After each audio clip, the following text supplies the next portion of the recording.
All right, so we've already kind of talked about trends to creatives before. Uh, Jeremy and I did a video. So we're going to today show you the kind of the next phase, the next thing we've been working on, the next extension of this.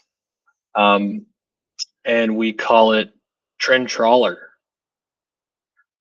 So just to recap, like trends to creative is, this GitHub repo. It's a code example that shows you how to build your own agent that can help you keep a pulse on trends and also, sprinkle flavors of those trends into ads.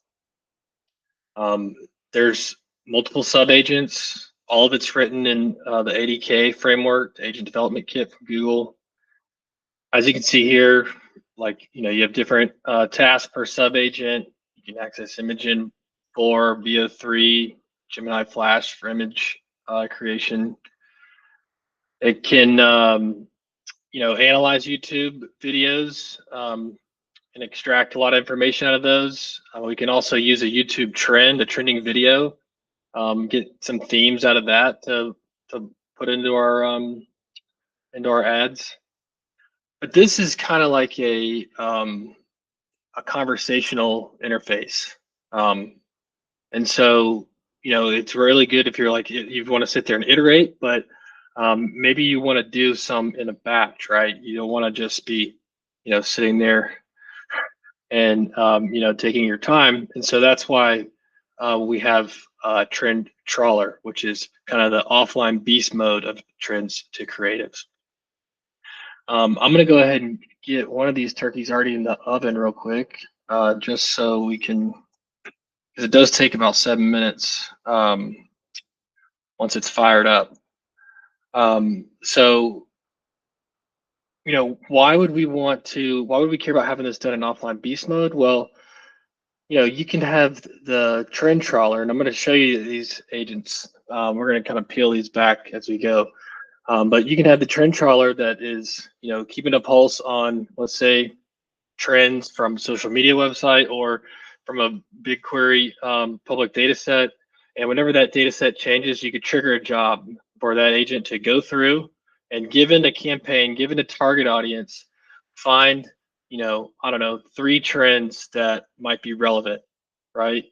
And if you do that, then, you could potentially have a report delivered to your desk daily or, on some kind of frequency that has all of these creatives to start from, images or video, potentially, while you're sleeping. So that's that can be really, really helpful. So let me go ahead. All I'm just showing is like from the code repository that we're going to use this. I'm just going to show it to you guys in the ADK UI. So let me just go ahead and fire this off. I'm going to talk about all that stuff here in a second. So the trend-trawler, it's at this GitHub repo. Here's the folder structure. In the call. This is the folder structure. There's a creative agent, and then there is a trend-trawler agent. Okay, we were just kind of talking about the trend-trawler. It's going to go out and look for trends that are relevant to a campaign that you might have. So we have a brand, a target product, key selling points, and a target audience. We can give that to a trend-trawler job, and whenever this job is triggered, it will look through the trends. It will do some web research to understand, okay, what is this trend, and why is it trending now, right? What is this talking about, and why is it trending? And there could be things that maybe not safe for work, or things you just want to stay away from. You can put that in there, some guardrails. But other than that, keeping it kind of relaxed can be a good thing, because you can get a lot of creativity from letting these agents kind of give you a different perspective. So let's say that it returns, I want the top 3 trends that are probably relevant to my audience. I could do that. And I would then be just adding to the inputs of the trend trawler a target search trend, okay? And then that's what I'm going to give it to the creative agent, okay?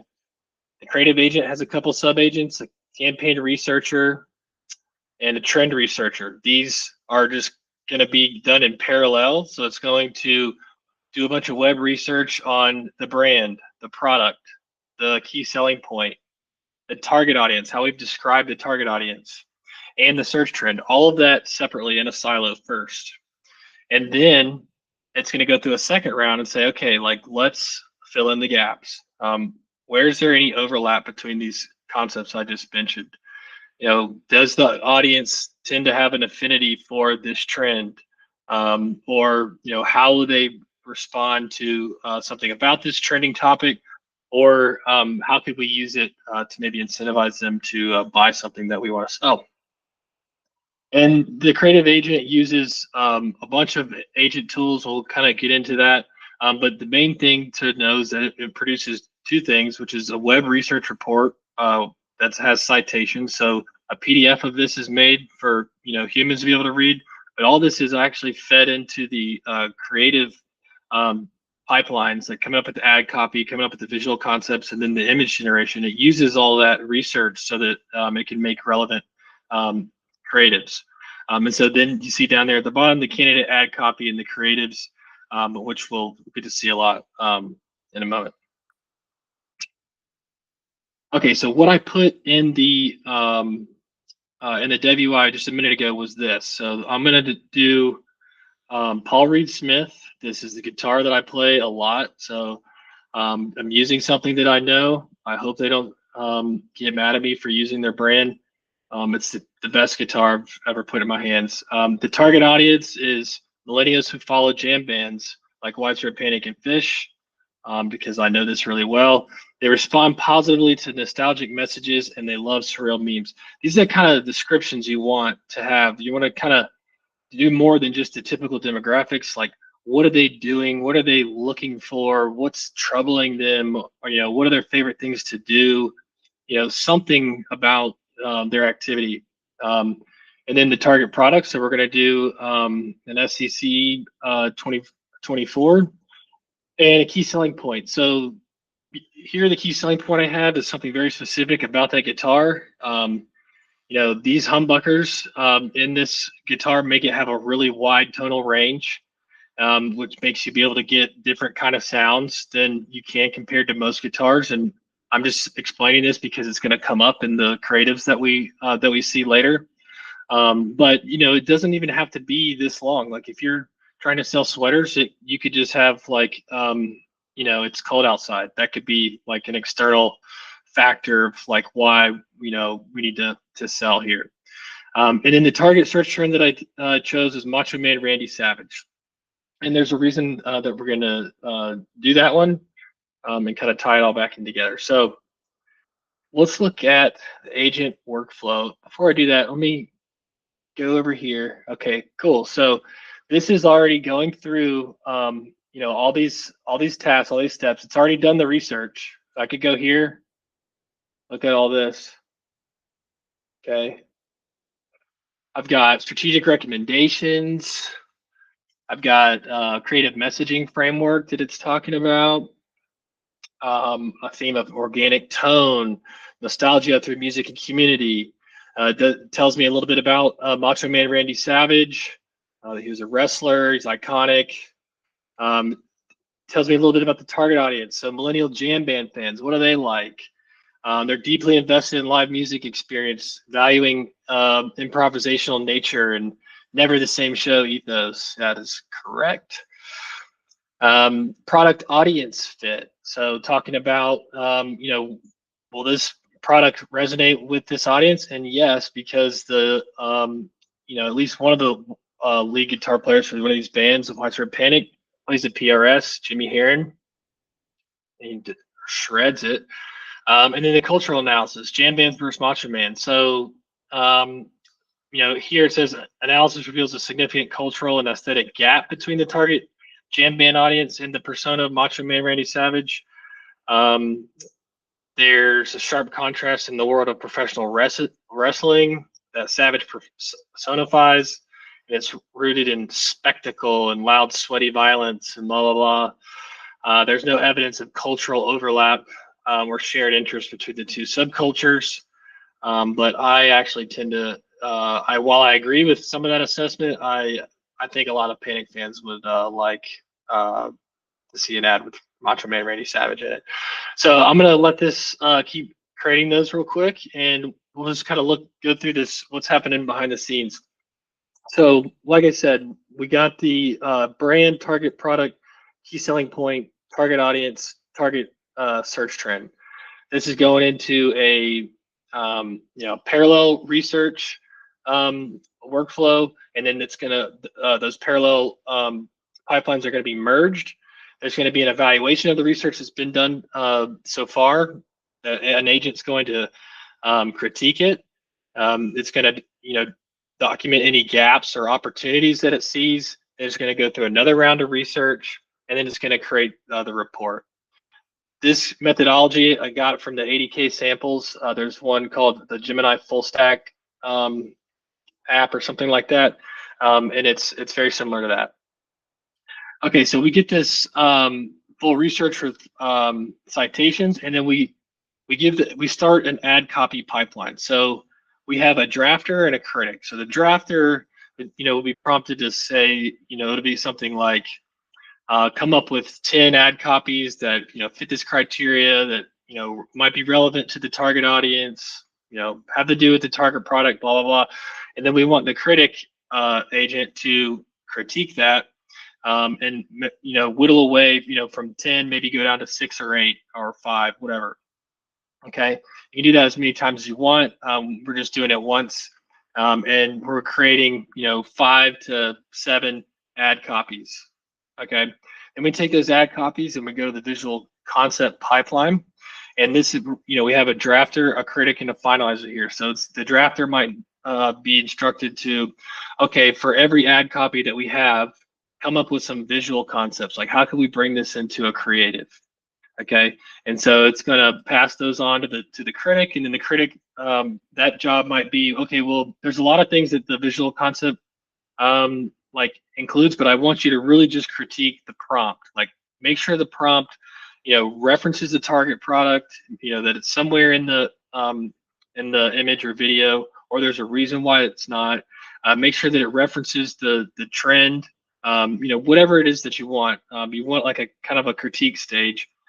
And then a finalizer to kind of bring all this together, because there's a lot of different little attributes in the visual concept pipeline when you actually look at the details. So there's a finalizer there to kind of clean everything up.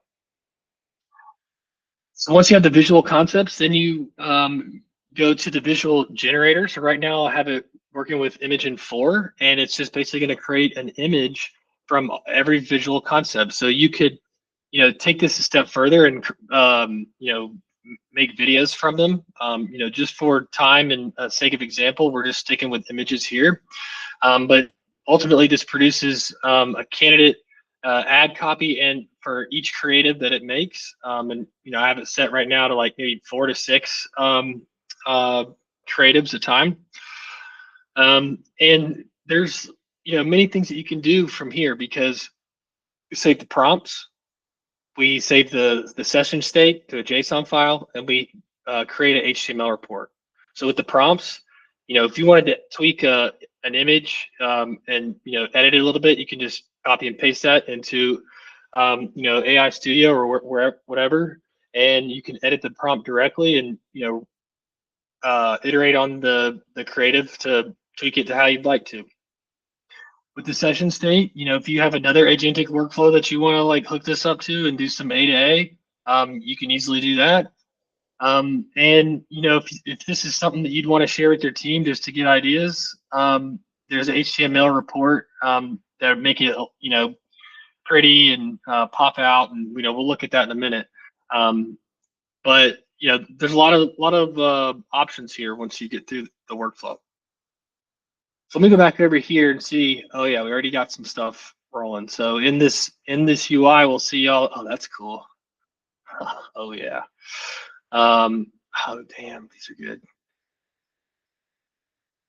Macho and Savage. I can't wait to see what the ad copy is for these. Expect the unexpected. Oh man. Okay, I might get that tattooed on my back. Um, wow, this is cool. Okay, so this, and then this tells me, okay, where's it saved? This is just something I'm doing right now. So let me go here.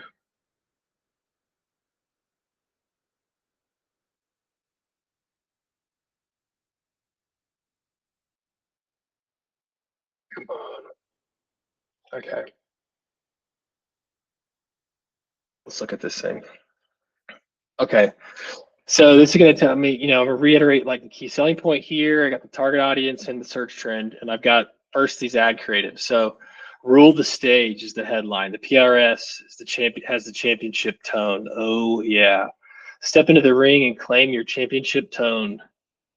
The PRS SEC 24 isn't just a guitar, it's the ultimate prize in sonic excellence. Feel the elbow drop power of its humbuckers. So that's funny because Macho Man Randy Savage, one of his signature moves is the elbow drop, and the power of humbuckers in the guitar. That's a real thing. And so being able to unleash that pure tonal glory is kind of cool here. And then if you hover over, you'll see, okay, like how does this reference the trend? Okay, it'll tell you, well, this concept directly integrates the iconic wrestling imagery, particularly the championship belt and the oh yeah, which is a catchphrase. How does it market the target product? The target audience appeal. Like I find that like having these in there, forcing the LLM to kind of put this justification in there seems to just kind of help with hallucinations and kind of keeping track of like why things were done the way they were. So, we can look at a couple more of these, like, ooh, cream of the crop, infinite jam potential. I like that. That's pretty good. Dive in the soundscape. Oh, this isn't the ultimate tonal alliance. Pickups unite. That's a pretty good one too. Expect the unexpected was a catchphrase of his. And, in jam bands, there's a lot of improvisation. So expect the unexpected. That's pretty cool. That's making the connection there, and it's putting in nature. All right, that's awesome. All right, what is this? Ascend to the tonal royalty.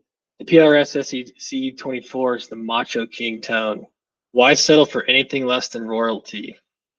Yeah, that's awesome. Yeah. Okay. So, then, I talked about those ad copies and the visual concepts. Well, they're down here. So you can just, you can put these or expand this. You've got the name to kind of connect it to. So we got the name here, never settled for less than a Macho King tone. That should be one of the names on the visual concepts here. It'll tell us the trend just in case we have multiple trends going. It'll kind of explain the creative concept that it came up with. So it's like telling us, kind of the justification for it, why it will perform well, and then the prompt if you want to, put one of these in the AI Studio. All right. So let's see. A highly stylized, almost Renaissance painting meets 80s album cover artwork. There you go, rocking stage, a golden oversized crown. Yeah, that's a pretty cool one. PRS needs to do these ads. And then you have the ad copy ideas that it came up with too. These come with like a headline, a body text, like a social media type caption, what the call to action is, and then some of the things we've already seen, which is like the trend reference and the audience appeal, etc. So there's something, so that's cool. Now I want to kind of show you what's an example of like how the trend is used to actually make these creative. So here's an example. We already kind of looked through the PDF web research. A couple things to call out here is that this is just using web research right now, but you could be searching an internal knowledge base. If you're enterprise, you could be going and getting social media sentiment on the nouns that you find in these. Like, do people like Macho Man Randy Savage? Has he been canceled for some reason? And then also you can be injecting your brand guidelines ahead of time so that you're not creating cool ideas that probably aren't going to pass the smell test instead of doing them afterwards. And then the creative report, the HTML display, we just looked through that. A couple things to just keep in mind here is that you could have this create however many you want to. I just have it on like 4, 5, or 6 right now. You can add a lot of versatility in the ad copy messaging. One of the things that I put in the audience is that they love surreal memes. So you can see there's a lot of cartoonish type things in here, but you obviously don't have to do that. I think the best way would be to kind of show you a comparison of 2 different trends. So we're going to take the same inputs, the ones that we just did, right? Here's the guitar, right? And these humbuckers, that's what the humbuckers are, if you actually care, if you're wondering. And these are probably millennials who follow jam bands. And this is a surreal meme marketing. Denny's, I learned, does some memes from their Twitter account. And I thought this was pretty funny. Pancake, the classic vertical 1 in a row game. Delicious fun for the whole family or just one person. I think that's true. And so let's compare what we get from 2 different search trends. So Macho Man Randy Savage, but let's do also Taylor Swift engaged. These are 2 different jobs that we've done, and we're gonna see with the ads that are created from this. So from the research that was done, the web research report from the T-Swift engaged, there's a couple things to kind of draw your attention to. So in the strategic implications or kind of the recommendations section, it says, hey, directly associating a guitar brand with Taylor Swift to target a jam band audience is kind of risky. It lists, all these different reasons, but, it cites and it, provides a citation. There's some Reddit threads of, some jam band forums where they've talked about, mixed negative feelings about her. Mainly, they differentiate from her music, which they feel lacks jamming and they express fatigue with her ubiquitous presence. I do not. I do like T Swift and Travis Kelce, but then again, I'm not everybody in this target audience. I'm just one person. So now let's see. Look at these ad creatives that were created for this. So never really seeing, Taylor Swift directly in here. It's focusing more on like some related concepts, like just relationships, engagement, or escaping tabloid chatter. So this one's saying like, trading celeb gossip for endless sonic possibilities. Loud and clear, our tones over tabloid chatter. When the engagement buzz dies down, your tone will be screaming. And this one on the right, like my favorite one, the 8515 humbuckers, it's not engaged, it's a genre-bending masterpiece. And it says it's in a complicated relationship with every great tone imaginable. And it's got some people commenting on here, oh my God, you're so versatile, like, LOL, so many tones. And that kind of plays back to this thing of, the key selling point is that these humbuckers give you a lot of versatility in the tone. So that's why these messages are coming through. And that's why it's good to do this with stuff that you really know. Like I really know this stuff, and I'm like, oh wow, that's pretty good that it's picking up on that. Now let's look at the Macho Man Randy Savage stuff. So here's one that I ran before the one that I just showed you. This is one of the turkeys in the oven. But basically says, his over-the-top energy and iconic catchphrases resonate deeply with millennial nostalgia. His unique persona has also made him a prolific source for internet memes. And he's had a successful association with Slim Jim. It's a case study in like how to do like nostalgic marketing, it says. But then it referenced like some negative reception that recently a lot of people, had a problem with this Bosch ad from the Super Bowl a couple years ago. And they just said that, having perceived like some inauthentic commercial use of his image can be, poorly received. So that's something to kind of take a look at. But look at the difference in these ads, right? So we see Macho Man Randy Savage directly used in here. We see iconic catchphrases like cream of the crop tone, If you don't know what I'm talking about, you need to YouTube Randy Savage, Cream of the Crop. That's a pretty cool image right there. He had a partnership with Slim Jim, so it created this one here. Snap into it, playing off of that.